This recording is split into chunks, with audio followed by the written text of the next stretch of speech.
നിനക്ക് വേണ്ടി മാക്സിമം എനിക്ക് ചെയ്യാവുന്നത് ഒരു ചിന്ന വീട് വെച്ചുതരാം, കീപ്. പക്ഷെ നീ പുറത്ത് വേറെ ഒരുത്തനുമായിട്ട് ബന്ധപ്പെടാൻ പാടില്ല, പാടിയാ കൊല്ലും. നിനക്കുള്ള ചെലവ് ഞാൻ തരും. പിന്നെ ഈ ഓട്ടം നിർത്തണം, ഷെഡി കയറി കിടന്നോളാം. പറ, എത്ര രൂപ വേണം? എന്നെ വിലക്കെടുക്കാനാണോ? സാറ് കൈക്കൂലി വാങ്ങില്ലെന്നാ ഞാൻ കേട്ടത്.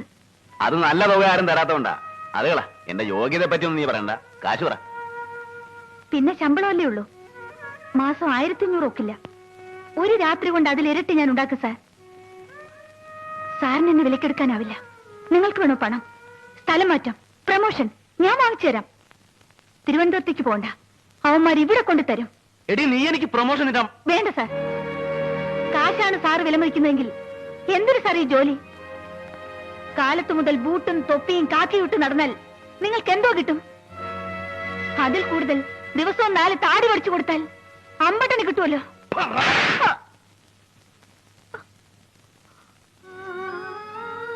അടിച്ചോളൂ, എന്ത് നിർത്തിക്കളഞ്ഞത്?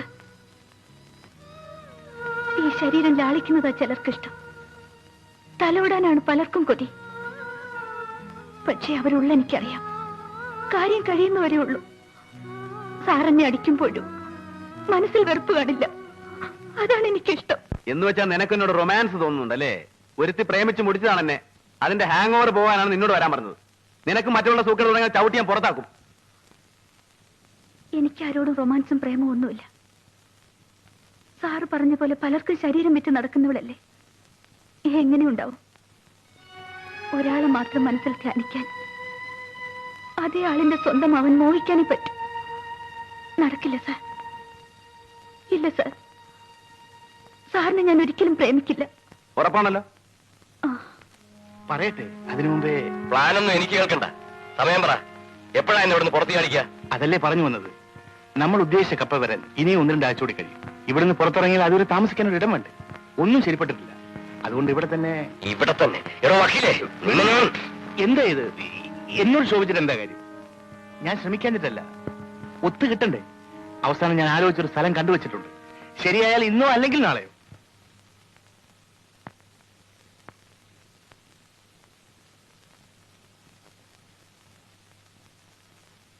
വരൂ. രാധയല്ലേ? അന്തർജനം. ഇരിക്കൂ. എന്റെ പേര് ഉഷ, വക്കീലിന്റെ. മനസ്സിലായി. പലപ്പോഴും ഇവിടെ വരുമ്പോ സംസാരിക്കണം തോന്നിയിട്ടുണ്ട്, കഴിഞ്ഞില്ല. ഇരിക്കൂ. 2-3 കൊല്ലായില്ലേ ഈ കേസ് അനിയന്റെ? ഒരിക്കൽ ഇവിടെ ഇരുന്ന നിങ്ങളുടെ അച്ഛൻ മകന്റെ കഥകൾ അദ്ദേഹത്തോട് പറഞ്ഞത്. കോളേജിൽ ഫൈനൽ ഇയർ ആയിരുന്നല്ലേ? കേട്ടപ്പോൾ അരുത്, എന്റെ ഇല്ലത്ത് ഇതേ കേൾക്കാറുള്ളൂ. അച്ഛൻ വാതോരാതെ എനിക്കും വേറെ ഒന്നും ഓർക്കാൻ കഴിയില്ല. പുറത്തിറങ്ങിയാലെങ്കിലും കുറച്ച് ആശ്വാസം ഉണ്ടാവുമെന്ന് കരുതി. സോറി, ഞാൻ നിങ്ങളെ വേദനിപ്പിക്കാൻ പറഞ്ഞതല്ല. മനസ്സ് മരവിച്ചവർക്ക് എന്ത് വേദന. ഞാനിവിടെ കയറി വന്ന് അനാവശ്യം പറയാണെന്ന് തോന്നിയോ? ഏയ് ഇല്ല.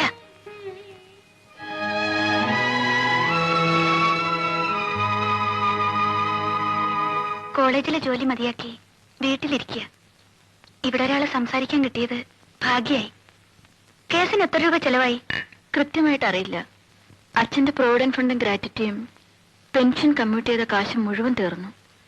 താമസിക്കുന്ന ഇല്ലത്തിന് പലർക്കും അവകാശമുണ്ട്. ഞങ്ങളുടേത് വിറ്റു. ഇപ്പോഴതുകൊണ്ടാ. കേസിന് പോയാൽ ഇതാ ഗതി, വക്കീലന്മാരുടെ സ്വഭാവം. എന്റെ മിസ്റ്ററും അതേ തൊഴിൽ തന്നെയാ. എന്നാലും ഏത് കേസും ജയിക്കുമെന്നേ അവര് പറയും. നിങ്ങളുടെ കാര്യം തന്നെ എത്ര കോടതി കയറി, എന്തെങ്കിലും ഗുണം കിട്ടിയോ? തെളിയിക്കാൻ കഴിയില്ലെന്ന് അറിഞ്ഞിട്ടും തെളിവുണ്ട്. അതിനുവേണ്ടി ഞാനിങ്ങോട്ട് വന്നത്. എനിക്കറിയാം. എന്റെ മിസ്റ്റർ നിങ്ങളെ ഫോണിൽ വിളിച്ചു പറയുന്നത് ഞാൻ കേട്ടു. എല്ലാം വെറുതെ. എന്താ നിങ്ങൾ പറഞ്ഞു വരുന്നത്? നിങ്ങളുടെ അനിയൻ പോയി. കൂട്ടത്തിൽ ഉള്ളത് മുഴുവൻ വിറ്റ് ഈ കേസിന് ചെലവാക്കിയാൽ ആ പണവും നഷ്ടമാവും. നിർത്തൂ. പുറമേ നിന്ന് ഉപദേശിക്കാൻ എളുപ്പാ. സ്വന്തം അനിയനെ പോലീസുകാർ പിടിച്ചോണ്ടുപോയി തച്ചു കൊന്നാൽ നിങ്ങളിത് പറയില്ല. കുടുംബത്തിന്റെ ഏക ആന്തരിയായിരുന്നു ഞങ്ങളുടെ ഉണ്ണി. അവനേക്കാൾ വലുതല്ല ഞങ്ങൾക്ക് പണം, ഈ കഷ്ടവും നഷ്ടവും ഒന്നും. നിങ്ങളുടെ ഭർത്താവ് പോലീസുകാർക്കെതിരായി വാദിക്കുന്നതിൽ ഭയമുണ്ടെങ്കിൽ അത് പറയൂ. ഞാൻ വേറെ വക്കീലിനെ നോക്കിക്കോളാം. അയ്യോ, ഞാൻ പറഞ്ഞു വന്നത് ഈ കേസ് നടത്തരുതെന്നല്ലേ? ഞാൻ മുഴുവനും കേട്ടു. മിസ് രാധ, നിങ്ങളോടുള്ള സഹതാപം കൊണ്ടല്ല അവൾ ഇങ്ങനെ പറഞ്ഞത്. സ്വന്തം കാമുകനെ രക്ഷിക്കാനാണ്.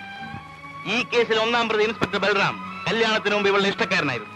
പിന്നീട് അറിഞ്ഞിട്ടും എന്റെ കുഞ്ഞിന്റെ അമ്മയായതുകൊണ്ടാണ് ഞാൻ അവളെ വീട്ടിൽ താമസിപ്പിക്കുന്നത്. ബൽറാമിന് നിയമത്തിൽ നൽകാവുന്ന ഏറ്റവും വലിയ ശിക്ഷ കൊടുപ്പിക്കാൻ ഒരു വക്കീലം നിലവിട്ട് ഞാൻ പ്രവർത്തിക്കുന്നത് കൊണ്ട് തന്നെയാണ്.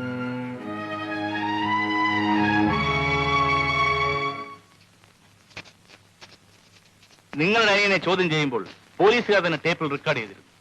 ക്യാമ്പിൽ വെച്ച് ഫോട്ടോ എടുത്തിരുന്നു, IG-ക്ക് അയച്ചു കൊടുക്കാൻ വേണ്ടി. ഉണ്ണികൃഷ്ണൻ കൊല്ലപ്പെട്ടപ്പോൾ പോലീസുകാർ പരിഭ്രമിച്ചു. പിന്നെ ശവം മറയ്ക്കാൻ അവർ ഓടി നടന്നു. ഈ സമയം ക്യാമ്പിലെ മറ്റു പ്രതികളെ അവർ ശ്രദ്ധിച്ചില്ല. ഈ തക്കത്തിൽ അവിടെ ഓടി രക്ഷപ്പെട്ടവനാണ് ഞാൻ പറഞ്ഞ പുള്ളി. ഒഴിഞ്ഞ ക്യാമ്പിൽ നിന്ന് ക്യാമറയും ടേപ്പ് റെക്കോർഡറും പണമുണ്ടാവുമെന്ന് കരുതി പോലീസ് രഹസ്യരേഖകളാണെങ്കിൽ ഒരു ബ്രീഫ് കേസും എടുത്താണ് അവൻ സ്ഥലം വിട്ടത്. നമുക്ക് വേണ്ടപ്പെട്ട തെളിവുകളാണ് ഇതൊക്കെ. എന്ത് വില കൊടുത്തും നാം അത് നേടിയെടുത്തേ പറ്റൂ. എന്ത് വില കൊടുക്കേണ്ടി വരും സർ? അതെത്രയായാലും ഞാൻ കൊടുക്കും. എന്റെ ഒരു പ്രസ്റ്റീജ് ഇഷ്യൂ ആണ് ഈ കേസ്. പക്ഷേ നിങ്ങളുടെ ഒരു സഹായം എനിക്ക് വേണം. എന്ത് സഹായം? അവനെ ഇപ്പോൾ പോലീസ് വീണ്ടും കസ്റ്റഡിയിലെടുത്തിരിക്കുകയാണ്. ജയിലിലാണ്. പക്ഷെ ആ രേഖകളൊന്നും പോലീസിന് കിട്ടിയിട്ടില്ല.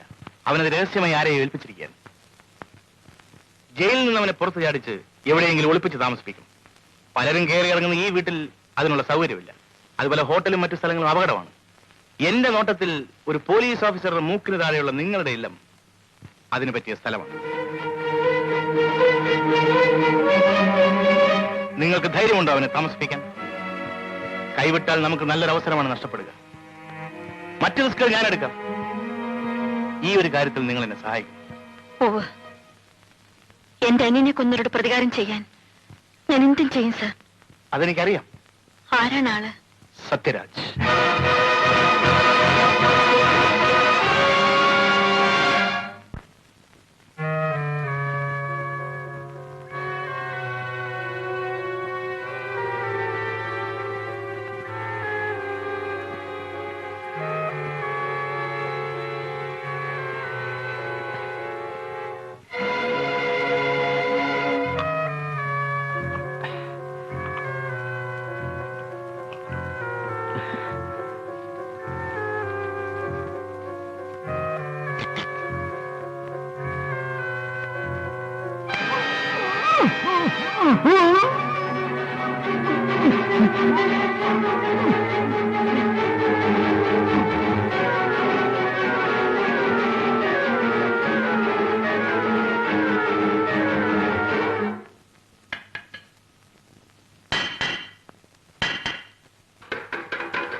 ഹോസ്പിറ്റലിൽ കൊണ്ടുപോകും.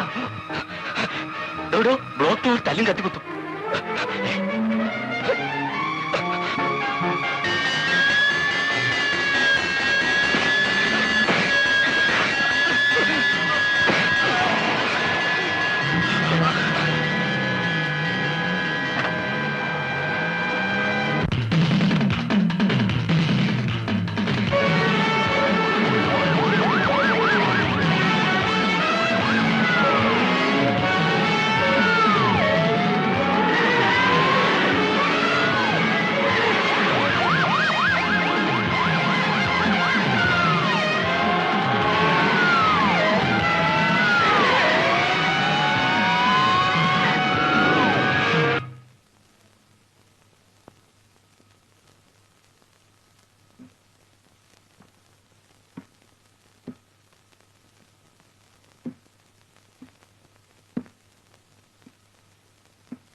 അവിടെ വച്ചേക്കൂ.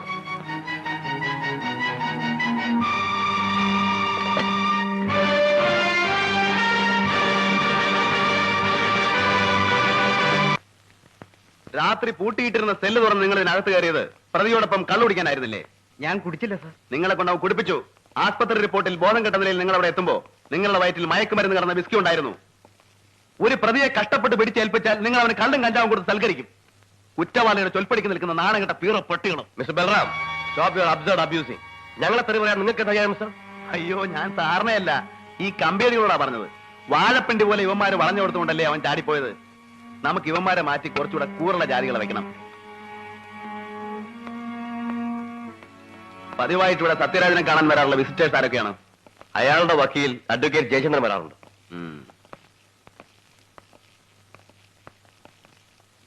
സാർ, ഇത് സെല്ലിന്റെ ബാക്കിന് എടുത്തതാണ്.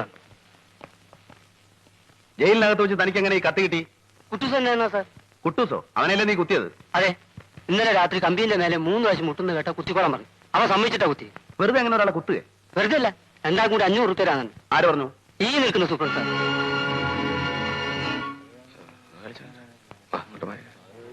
മുടിഞ്ഞു പോകാനായിട്ട് ഇന്ന് മുഴുവനും ഫുള്ളാ. ഇന്നലെ 10 കിட்ட പറയുന്നില്ല. സാർ, വാർഡനെ കസ്റ്റഡിയിൽ എടുത്തിട്ടുണ്ട്. കൂട്ടത്തിൽ സത്യരാജനെ ജയിൽ ചാടാൻ ജയിൽ സൂപ്രണ്ട് കൂടെ സഹായിച്ചിട്ടുണ്ട്. What nonsense you are talking? എല്ലാം ഇതിൽ വിവരിച്ച് എഴുതിയിട്ടുണ്ട് സാർ. സൂപ്രണ്ടിനെ ചോദ്യം ചെയ്യാൻ ജയിൽ ഐ ജിയുടെ പെർമിഷൻ ചോദിച്ചുകൊണ്ടുള്ള ആപ്ലിക്കേഷനാണിത്. സാർ ഇതൊന്ന് ഫോർവേഡ് ചെയ്യണം. ജയിൽ സെക്യൂരിറ്റിക്കാരുടെ ശ്രദ്ധ തിരിക്കാൻ ബി ബ്ലോക്കിലെ പ്രിസണേഴ്സിനെ കൊണ്ട് സൂപ്രണ്ട് കത്തിക്കുത്തുണ്ടാക്കിച്ചതാണ് സാർ. അത് മാത്രമല്ല, അവിടെ സെല്ലിൽ സ്ഥിരമായി വിസിറ്റ് ചെയ്യുന്ന ക്രിമിനൽ ലോയർ ജയചന്ദ്രനെ എനിക്ക് സംശയമുണ്ട്. സംശയമല്ല, അവിടെ ഇരിക്കട്ടെ. എനിക്ക് മറ്റൊരു പ്രധാന കാര്യം തന്നോട് പറയാനുണ്ട്. ഒരു ഫുട്ബോൾ ടൂർണമെന്റിന്റെ 10 സീസൺ ടിക്കറ്റുകൾ ഇവിടെ അയച്ചു തന്നിരിക്കുന്നു. ഒരു ടിക്കറ്റിന് 5000 രൂപയാണ് വില. 5 എണ്ണം ഞാൻ തന്നെ ഏൽപ്പിക്കുന്നു. ഇത് വിറ്റ് തരണം. ക്ഷമിക്കണം സാർ, എനിക്കതിൽ അല്പം പ്രയാസമുണ്ട്. എന്ത് പ്രയാസപ്പെട്ടാലും ചെയ്തേ പറ്റൂ. സാർ, ഈ യൂണിഫോം ഇട്ട് ചെന്നാൽ 5000 രൂപ ചിലർ തന്നെന്ന് വരും. കളി കാണാനല്ല, പോലീസുകാരൻ നൽകുന്ന സഹായം. ഈ ദാനം ഞാൻ സ്വീകരിച്ചാൽ പകരം ഞാൻ നാളെ അവന്മാരുടെ അയച്ചിട്ട് കോണം കഴുകി കൊടുക്കേണ്ടി വരും. Balram, you can go. Sir, അപ്പൊ ഞാൻ തന്ന ആപ്ലിക്കേഷന്റെ കാര്യം? Stupid! Your application will go to hell through proper channel. Get away from here! നിന്റെ പോലീസിന്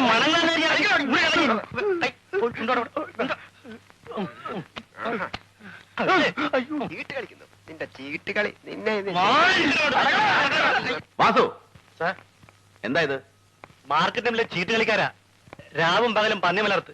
എന്നാ ഒരു 10 പൈസ സ്റ്റേഷനിൽ കയറില്ല. ഓ, അതിന്റെ വാശി തീർക്കാനാണോ? വിട്ടുകളുടെ ഒറ്റളെ. സാർ, ഒരു സംശയം. അപ്പൊ ഈ ചൂതാട്ടം, ഗാംബ്ലിംഗ് വെറുതെ വിടാനോ? ശിക്ഷിക്കണോടോ ഗാംബ്ലിങ്ങിന്? എങ്കിൽ ചെല്ല്.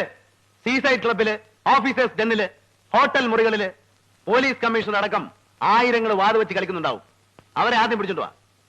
മാർക്കറ്റിൽ മീൻകൊട്ട ഒന്നും ഇറച്ചി കൂട്ടി മടുക്കുമ്പോ ഒരു രസത്തിന് വേണ്ടി 10 പൈസ വെച്ച് ചീട്ട് കളിക്കുന്ന ഈ പാവങ്ങളെ ശിക്ഷിക്കുന്നത് അത് കഴിഞ്ഞിട്ട് മതി. സാർ, മോണ പഴുത്തൊലിക്കുന്നവന്റെ നാവ് പഠിച്ച വായനാറ്റം മാറൂലടോ. വിട്ടുകളാവറ്റളെ.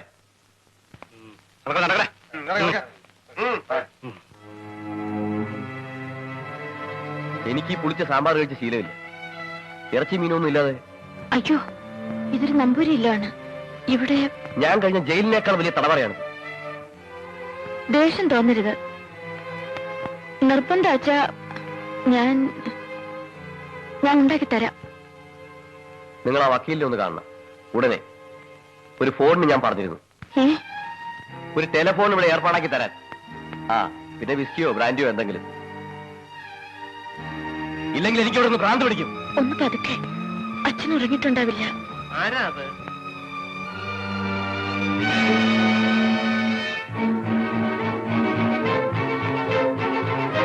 ആരാ ഇരുട്ടത്തേക്ക് മാറിയത്? പറയും. അച്ഛാ, ഞാൻ കേട്ടു ഒരു ആണിന്റെ ശബ്ദം. അത് എന്നോട് ക്ഷമിക്കൂ അച്ഛാ. മോളെ, പ്രായം കവിഞ്ഞിട്ടും പെൺകുട തരാവാതെ നിൽക്കണ നിനക്ക് ഒരു പുരുഷനുമായി ബന്ധപ്പെടാൻ മോഹം ഉണ്ടാവും. മനസ്സ് നിയന്ത്രിച്ചാലും ശരീരം കൊതിക്കും. ഇല്ല അച്ഛാ, എന്നെ തെറ്റിദ്ധരിക്കരുത്. പിന്നെ എന്താ ഞാൻ കണ്ടത്? ദിവസവും നേദിക്കുന്ന ഈ ശീലത്തിന്റെ മുമ്പിൽ വെച്ച് മരിച്ചുപോയ ആത്മാക്കൾ പൊറുക്കില്ല. ഞാനും അരുത്, എന്നെ ശപിക്കരുത്. ഞാനെല്ലാം പറയാച്ച.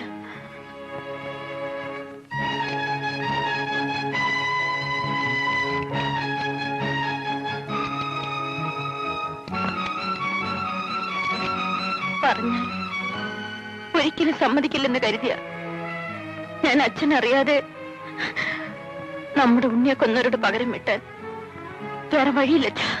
ഈ വഴി അപകടമല്ലയോ മോളെ? എനിക്കെന്തോ ഭയം തോന്നുന്നു. തിരുമേനി, നിങ്ങളെക്കാൾ കൂടുതൽ ഭയപ്പെടേണ്ടവൻ ഞാനാണ്. ജയിൽ ചാടിയെ ഞാൻ ഇവിടെ കഴിയുന്നത് നിങ്ങളുടെ മകനെ ഓർത്താണ്. ആ കുട്ടിയെ ഉലക്ക കൊണ്ട് ഇടിച്ചുരുട്ടി ചതച്ച് ഇഞ്ചിഞ്ചായി കൊല്ലുന്നത് കണ്ടവനാണ് ഞാൻ. അവരെ തൂക്കിലേറ്റാൻ എന്റെ സഹായം നിങ്ങൾക്ക് ആവശ്യമില്ലെങ്കിൽ ഞാൻ പോവാം. അരുത്, അരുത്. എന്റെ മകൾ ചെയ്തത് ശരിയാണ്. നിങ്ങൾ ഇവിടെ താമസിക്കൂ, ഞങ്ങളെ സഹായിക്കൂ. സത്യരാജന്റെ ജയിൽ ചാട്ടത്തെ കുറിച്ച് എനിക്ക് ചില ധാരണകളൊക്കെ ഉണ്ട് സർ. അവനെ സഹായിച്ചവർക്കെതിരെ ശക്തമായ നടപടികൾ എടുക്കണമെന്നാണ് എന്റെ അഭിപ്രായം. I also agree with you. അതിനിടയ്ക്ക് കാരണമില്ലാതെ എന്നെ ട്രാഫിക്കിലേക്ക് മാറ്റിയിരിക്കണം സർ. ആര് പറഞ്ഞ കാരണമില്ലെന്ന്? മിസ്റ്റർ ബൽറാം, ട്രാഫിക്കിൽ നിങ്ങളുടെ സേവനം ആവശ്യമുണ്ട്. സിറ്റിയിലെ തിരക്കും വാഹനങ്ങളുടെ മത്സരോട്ടവും അറിയാമല്ലോ. അത് നിയന്ത്രിക്കാൻ നിങ്ങളെപ്പോലെ ഒരു ഓഫീസറെ ചുമതലപ്പെടുത്തിയതിൽ എന്താ തെറ്റ്? സാർ, ഞാൻ ഇനി ഒരു പരാതി എനിക്ക് കേൾക്കണ്ട. പൊയ്ക്കൊള്ളൂ. Balu, please go.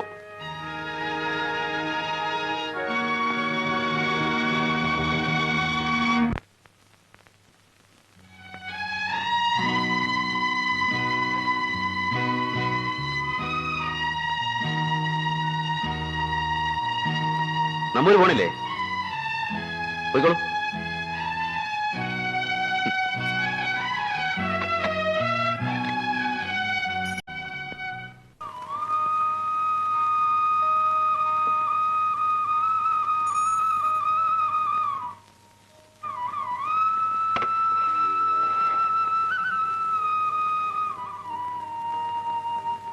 നമ്പൂരി, നമ്പൂരി, എഴുന്നേറ്റേ, എഴുന്നേറ്റ. എന്തിനോടോ നടക്കുന്നത്? വെപ്പും തേനൊക്കെ അവിടെയല്ലേ? കടപ്പ് അവിടെ തന്നെ മതി. ആ അസുരന്റെ കൂടെ ആവായിരുന്നു. ഇന്നലെ രാത്രി വേറെ ആളും ഒന്നും അവിടെ കൂടെ കിടക്കാൻ. ആ ഇതാ വരുന്നു ഇയാൾ തന്നെ. ഇറങ്ങി പോകുകേ.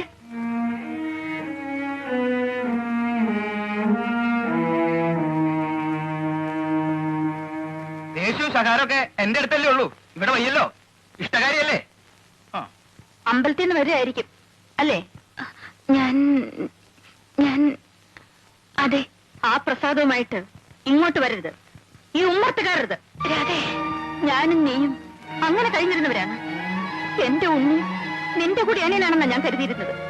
അവനെ കൊലയ്ക്ക് കൊടുത്ത ദുഷ്ടന്റെ കൂടെ കഴിഞ്ഞിട്ട്. ഇല്ല രാധേ, അദ്ദേഹം ഒരിക്കലും അത് ചെയ്യില്ല. നിനക്ക് അങ്ങനെ പറയാൻ ഒക്കും. പലതും ഞാൻ കേട്ടിരുന്നു നിന്നെ പറ്റി. എന്നാൽ ഇത്തരം ഒരു മനുഷ്യന്റെ കൂടെ നീ ഇല്ല. ഇനി നാം തമ്മിൽ കാണണ്ട. പോയിക്കോളൂ രാധേ. പോകാൻ പോകാം. അതിനു മുൻപ് എനിക്ക് പറയാനുള്ളത് കൂടി നീ കേൾക്കൂ. എനിക്കൊന്നും കേൾക്കണ്ട. കേൾക്കണം. കേൾപ്പിച്ചിട്ടേ ഞാൻ പോകൂ. പലപ്പോഴും ഞാൻ നിന്നോട് പറയാൻ ഒരുങ്ങിയതാ, കഴിഞ്ഞില്ല. ഒരിക്കൽ ഒരാളോടെങ്കിലും തുറന്നു പറയാതെ എനിക്ക് സ്വസ്ഥത കിട്ടില്ല. എനിക്ക് സ്വസ്ഥത കിട്ടില്ല രാധേ.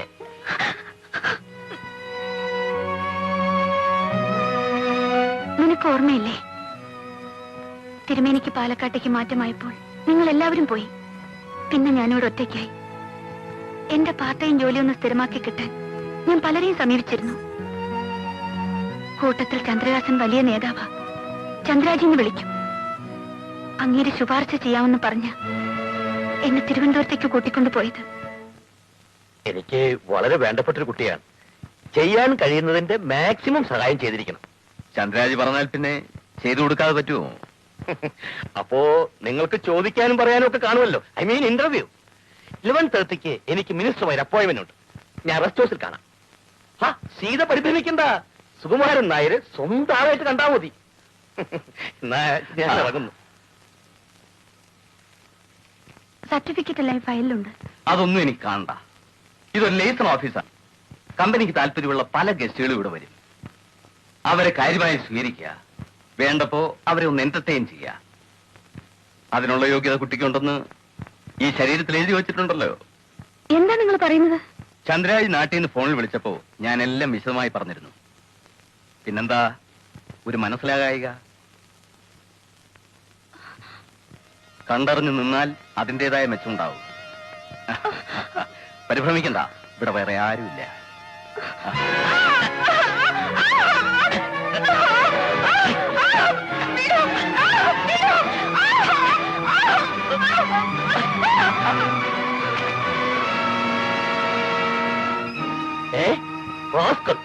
അത്രയ്ക്കായോ? അവനെ വെറുതെ വിടില്ല. ആ തെമ്മാടി പോലീസിൽ ഏൽപ്പിക്കണം സാർ. സീഡ നിൽക്ക്, ഞാൻ പോലീസ് ഐ ജി വിളിക്കട്ടെ.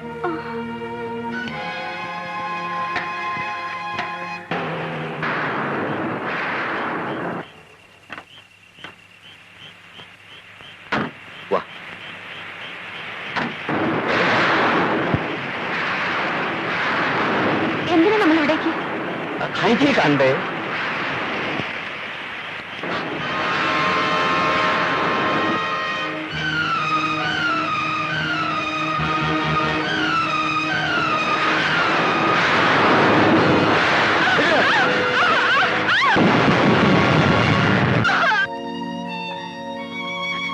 പിന്നീട് എത്ര പേർ അവിടെ വന്നെന്നോ എത്ര ദിവസം അവിടെ കഴിഞ്ഞെന്നോ എനിക്ക് ഓർമ്മയില്ല. അതിനിടയ്ക്കാണ് അവിടെ പോലീസ് റെയ്ഡ് ഉണ്ടായത്.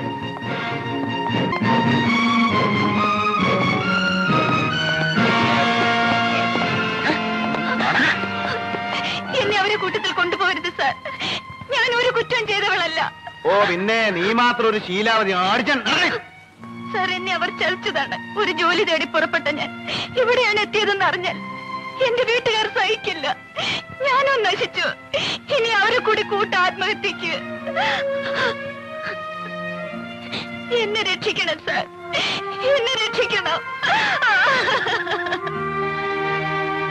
പുറമേ ക്രൂരനാണെങ്കിലും അയാളുടെ ഉള്ളിന്റെ അലിവ് ഞാൻ അന്ന് മനസ്സിലാക്കി. എന്നോട് ആ മനുഷ്യൻ ദയ തോന്നി. നിന്റെ വീട് എവിടാ? കോഴിക്കോട് അടുത്ത് മുക്കം. വണ്ടിക്കൂലി കഴിച്ച് ബാക്കി ചില്ലറ ചെലവിന് കാണും. ഇനി നിന്നെ സിറ്റി കണ്ടുവരുത് പോ. മടങ്ങിപ്പോകാൻ പറയാൻ എളുപ്പമാണ്, പക്ഷേ എങ്ങനെ? ആത്മഹത്യ വരെ ഞാൻ ആലോചിച്ചു. അതൊന്നിനും പരിഹാരമാവില്ലല്ലോ. എല്ലാം നഷ്ടപ്പെട്ടവളായിരുന്നു ഞാൻ. എങ്കിലും എന്റെ ശരീരത്തിന് വില കിട്ടുമെന്ന് ഞാൻ മനസ്സിലാക്കി. അതുകൊണ്ട് എന്റെ കുടുംബം പുലർന്നു. സീതേ, ഇന്ന് ഞാൻ ആ തൊഴിൽ നിർത്തി. അതിന് കാരണം ഈ മനുഷ്യനാണ്. ചെയ്യാത്ത കുറ്റത്തിന് ശിക്ഷ ഏറ്റുവാങ്ങിയ അങ്ങേരുടെ വേദന ഞാൻ അറിഞ്ഞിട്ടുണ്ട്. നീ വിശ്വസിച്ചാലും ഇല്ലെങ്കിലും ശരി, എനിക്ക് ഉറപ്പാണ് അയാൾക്കൊരു ജീവിയെയും കൊല്ലാൻ കഴിയില്ല.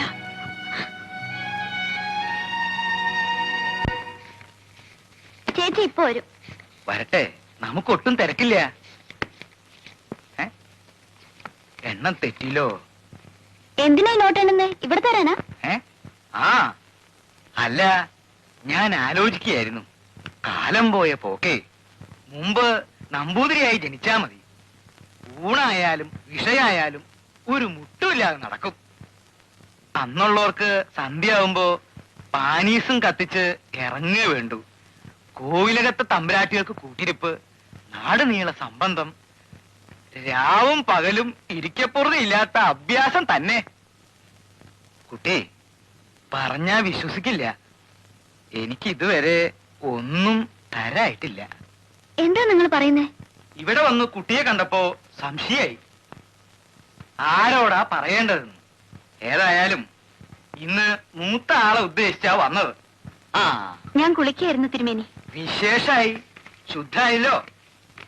ഞാൻ കാലത്ത് തിരുവാച്ചലിൽ പോയി വിസ്തരിച്ചു കുളിച്ചു. കൃഷ്ണന്റെ അമ്പലത്തിൽ തൊഴുതു. ഞാൻ പോവാച്ചി. സാറ അയച്ചാണോ തിരുമേനി? ഏയ്, ഞാൻ അങ്ങനെ കാപ്പി എടുക്കട്ടെ? അതൊക്കെ കഴിഞ്ഞിട്ട് മതി. നന്ന ക്ഷീണുണ്ടാവൂലോ. അപ്പോ എന്ത് കഴിയാൻ? ആദ്യം ഇതങ്ങോട്ട് വാങ്ങിക്കൂ. എന്താ ഇത്? നാടാടിയാണേ. അപ്പൊ പിന്നെ പ്രതിഫലം എന്ന് പറയാൻ വയ്യ. ഒരു ദക്ഷിണയായിട്ട്. തിരുമേനി, ഇനി താമസിക്കരുത്. എന്റെ എന്റെ ഉടല് വിറക്കണു. വിടാൻ വിടാൻ. പൈസ പോരായിട്ടാണോ എന്ന് വെച്ചാൽ ഞാൻ പിന്നെ ഇറങ്ങിപ്പോണം. ഇറങ്ങിപ്പോകാൻ. അതെന്താ അങ്ങനെ? പാവമാണ് തിരുമേനി. ആ പോലീസ് ഇൻസ്പെക്ടർ അടക്കം നാടൊട്ടു പോവാല്ലേ? ഒന്നില്ലെങ്കിൽ ഞാനൊരു ബ്രാഹ്മണനല്ലേ? ബ്രാഹ്മണന്റെ മൗത്ത് എന്നോട് പറയരുത് തിരുമേനി. ഊട്ടുപരയിൽ ഊണും ഊൺ പണവും കൊടുത്ത് ബ്രാഹ്മണനെ സൽക്കരിച്ച ഒരു കോവിലകത്താൻ ഞാനും ജനിച്ചത്. എന്റെ അച്ഛനും ഒരു നമ്പൂതിരിയായിരുന്നു. നേമടിയും മാലിക്കാനും പോയി. നാലുകെട്ടിൽ പട്ടിണിയായപ്പോൾ എന്റെ അമ്മയുടെ സംബന്ധക്കാരനും പോയി എന്റെ 7-ാം വയസ്സിൽ. പിന്നീട് ഞാൻ എന്റെ അച്ഛൻ തിരുമേനിയെ കണ്ടിട്ടില്ല. എടവണ്ണ പാലൂര് മനയ്ക്കൽ കിടന്ന് ഈടെ അങ്ങനെ നരകിച്ച് ചത്തെന്ന് ഞാൻ കേട്ടു. എന്റെ ഇല്ലത്തോ? അപ്പൊ കുട്ടി കുറ്റല്ല, നാടിനീളെ സംബന്ധമായിട്ട് നടന്ന നിങ്ങളുടെ കാരണവന്മാർക്ക് എവിടെയൊക്കെ കുട്ടികളുണ്ടായെന്ന് അറിയൂ. സ്വന്തം മക്കളെ പോലും അവർ വ്യഭിചരിച്ചു കാണില്ല തിരുമേനി. എന്റെ ഈശ്വര, ശിവ ശിവ. വെറുതെ അല്ല, കുടുംബത്തോടെ മുടിഞ്ഞു പോയത്. കുട്ടി എന്നോട് ക്ഷമിക്കൂ, ഞാൻ അറിയാതെ. എനിക്കറിയാം തിരുമേനി, സ്വജാതിയിൽ എന്റെ അച്ഛന് പിറന്ന 6 പെൺമക്കൾ ആ മനയിൽ ഇപ്പോഴും ഉണ്ടെന്ന്. മൂത്ത് നരച്ച് പട്ടിണി കിടന്ന് നരകിക്കുന്ന അവർക്കൊണ്ടേ കൊടുക്കൂ ഈ കാശ്. വ്യഭിചരിക്കാനല്ല, ഒരു നേരത്തെ ആഹാരത്തിന് ഈ അപ്പൻ നമ്പൂതിരിയുടെ ദാനമായിട്ട് റേഷൻ അരി വാങ്ങിക്കാൻ.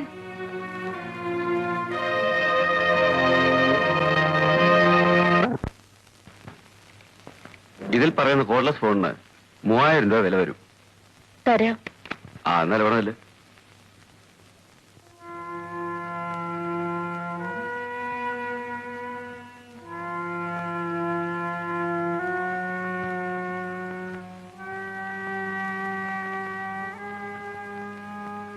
നീ ഏതാ മോളെ? നിന്റെ ഇവിടെ കണ്ടിട്ടില്ലല്ലോ. പ്രൈവറ്റ് ടാക്സി ആവും. നമ്മുടെ ജെയിംസിന് ഇപ്പൊ ഇറക്കിപ്പോയ വണ്ടിയാ. ആണോ? കൊള്ളാമല്ലോ. പിന്നെ സാധനം ഇതിലുണ്ട്.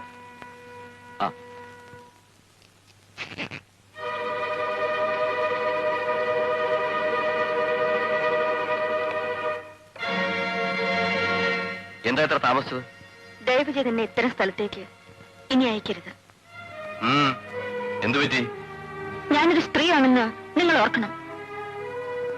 ഇതുപോലെ എനിക്ക് കഴിയില്ല. നീ ഇത് നിങ്ങളുടെ കാര്യത്തിനാണ്. കഴിയില്ലെങ്കിൽ ഞാനിവിടെ ഇറങ്ങി പോയേക്കാം. അതിനല്ലല്ലോ ഞാൻ ഇത്രയും സഹിക്കുന്നത്. ഇറച്ചിയും മീനും വെക്കുന്ന ഈ വീട്ടിൽ നിന്ന് എന്റെ അച്ഛൻ ജലപാനം തൊടാറില്ല. ഇന്നേക്ക് 2 മുഴുപട്ടിണിയ.